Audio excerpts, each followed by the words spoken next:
Hello everyone and welcome to a brand new video. I'm your host, Ezra Rabbit. What is that guy? And one thing that I've heard many times before as a Broly fan Nice.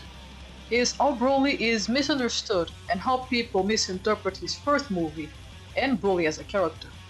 However, not many seem to focus or dedicate a video on how Super Broly was ruined and why that happened. What the hell? Oh my god! So that's what I will try to do in this video. If you are also a big Broly fan, feel free to give your opinion and takes on the comments below. And on the topic of being a Broly fan, you can also subscribe and ring the bell as to not miss any Broly or Dragon Ball video, or simply join our Discord.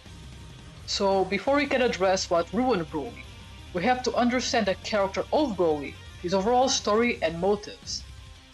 We will do this by going to the beginning, to his creation and first movie appearance, Dragon Ball Z Broly, the Legendary Super Saiyan. Broly was created by Akira Toriyama and Takao Koyama, who got inspired to create a powerful and menacing Saiyan villain by the transformation sequence of future Trunks on the episode, Trunks Ascends. Yes, it is that chunky transformation.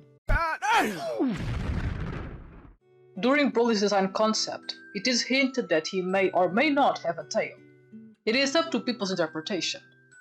And his outfit is different from the previous known Saiyans, due to Broly and Paragus not being affiliated with the Frieza Force. Dragon Ball Z Broly, the Legendary Super Saiyan, even to this day has a lot of interpretations on the reasons that triggered Broly's hate for Goku. Was this hate caused because of the destiny that Paragus seems to mention many times? Is it because Goku is a mirrored version of Broly, showcasing the life that Broly could have had? Was it the fact that a low-class Saiyan managed to destroy a higher-class Saiyan? Well, for what I could gather based on Takao Koyama's video called See Broly Q&A Special, the reason why Goku's crying triggered him is because Broly saw that incident as a loss against a far weaker Saiyan. Baby Broly being disturbed by a crying low-class Saiyan and the consequences after that was viewed as his first and only loss. Baby Broly also felt the weight of Goku's existence. The cries of Goku challenged Broly's dominance, because Goku wasn't afraid and refused to silence himself, meaning that Broly had no influence over Goku. This defiance of Goku is proven later on in the movie, because unlike Vegeta, Goku never allowed Broly to overpower him or make him unable to take action, as we see Goku fighting Broly over and over again, while Vegeta is too stunned to take actions for the majority of the movie's runtime. With every loss that Broly gets, it seems to make him more and more lunatic and mentally disturbed. Hence why in the Dragon Ball Z Second Coming, Broly has become a husk of what he used to be. He is fueled by anger and rage at his second loss, by the same Saiyan who traumatized him since birth. This whole story turned Broly and Goku into destined rivals, which was what Paragus was pointing out in the movie. So with this said, the reason for Broly's trauma was never just because Goku cried, like I said before in some of my older videos, but it was because those two Saiyans were destined to become rivals due to Goku, a weaker low-class Saiyan, being able to defeat and defy Broly, a higher class and stronger Saiyan.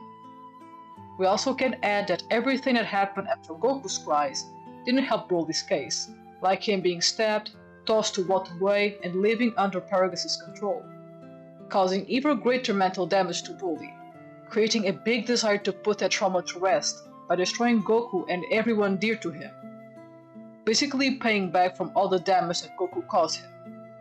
As Broly fans and people from the Dragon Ball community, we know what this misunderstanding of Broly led to, but we also know that this past is not what makes Broly interesting or loved. Instead, it's his personality and hunger for destruction. He's a true chaotic evil Saiyan. However, Broly has two kinds of personalities that clash with one another, being his base form and his legendary Super Saiyan form. Base Broly's personality is similar to when he was a child, passive and sensitive. When he is under Paragus' control, it subdues the rampage and aggressive side of Broly. He shows obedience and politeness, although always slightly unstable. This side of Broly has been portrayed many times before, from video games to more obscure sides of the franchise. The funny thing is that Kakarot's screaming came initially from his base form. Kakarot! Kakarot! Kakarot! Kakarot! Kakarot! Kakarot! Meanwhile, his legendary Super Saiyan form spoke in complete sentences and seemed to have full control over his power and emotions. お前たちが戦う意志を見せなければ、俺はこの星を破壊し尽くすだけだ。The legendary Super Saiyan form is the one that sparked the most interest and love for Broly as a character. The legendary Super Saiyan form is when he shines the most, and he is able to express and show his desire for destruction, and possibly revenge, by getting ready to demolish Gohan, to try and get more into Goku's skin. カカロット、息子が可愛いか。Hurting him more than he already had by beating Goku and the rest of the crew. Broly in his legendary Super Saiyan form is a killing machine void of rationality, emotion, morality, and remorse. He also found immense enjoyment in the suffering and torment of his victims. From giving out snarky comments, how he will enjoy destroying people, and overall seems to have fun while destroying everyone and everything around him. His charisma, despite being terrifying, is what made me and many others enjoy Broly. He is strong and he knows it, rubbing his strength in your face. いつかは帰れるといいな。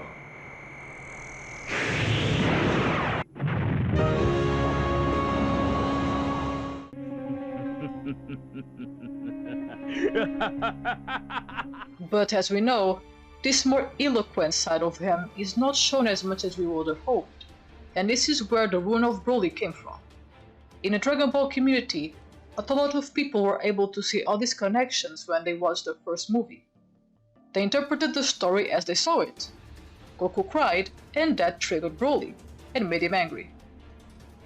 This misunderstood interpretation of Broly's past became a joke in the Dragon Ball community, making that incident even harder to dismantle, since people got so used to the jokes and the fact that Broly was triggered by Goku's crying. Dragon Ball Abridged didn't help with this either, because it hammered more this misinformation that fans already had of Broly. The movies that came afterwards didn't assist on making Broly's backstory better or remove their already misunderstanding of Broly's character. I would even argue that it made it worse. As a Broly fan, I stated before many times why I dislike Second Coming, and despite knowing about Broly's story and what caused the reactions that he had in the movie, it still rubs me the wrong way no matter how much I try to deconstruct his feelings. Broly's story was already a laughingstock, and having Goten crying to wake up Broly, and him being unable to differentiate Gohan from Goku and Goten from Goku, really seems bizarre even with his traumatic past and desire for revenge. The Dragon Ball developers weren't able to convey the message properly, or as well as they would have wanted, which contributed to the notion that Broly is a savage screaming Kakarot maniac. However, Second Coming is not the only offender to this notion, because in Dragon Ball Z Bio Broly, it is implied that Broly's hate for Goku comes from Broly's DNA, because I doubt they gave Broly any of his memories. Nowadays, whenever we see Broly, it feels like a double-edged sword. Are we going to get the well-written Broly that we grew up adoring? Or will he be a husk of his former self, being consumed by this hatred and trauma, simply fighting for the sake of fighting? There are only a few games that seem to nail Broly's personality, even if the screaming and obsession over Goku prevails. This detachment of Broly from his original concept probably derived from the greedy companies that wanted the creators to squeeze out as much as they can from their original characters, causing exhaustion and burnout, which influences a lot of the writing of Broly. He has been ruined to the point that nobody really knows how to properly use Broly, outside of the obvious strong powerhouse that he always was. And we as fans are also to blame because we still consume that media and don't mind or care as much as we should about the ruination of Broly's character and story. Because at the end of the day, we still love this bloodthirsty Saiyan no matter how he is portrayed. Maybe except Bio Broly. We will always see Broly the way we want him to be, regardless of how others portray him. I mean, there is a reason as to why Broly was rebooted in the end of the day, whether we like it or not. There are some theories regarding Broly's design and personality that aren't confirmed but would explain a lot, such as Broly and Goku being both based on Sun Wukong, being Goku the good side of Wukong and Broly being the evil side. There are many indications of these similarities. If you are interested to know more, check out this video on the top right corner. Thank you all so much for watching, especially my members who support my channel.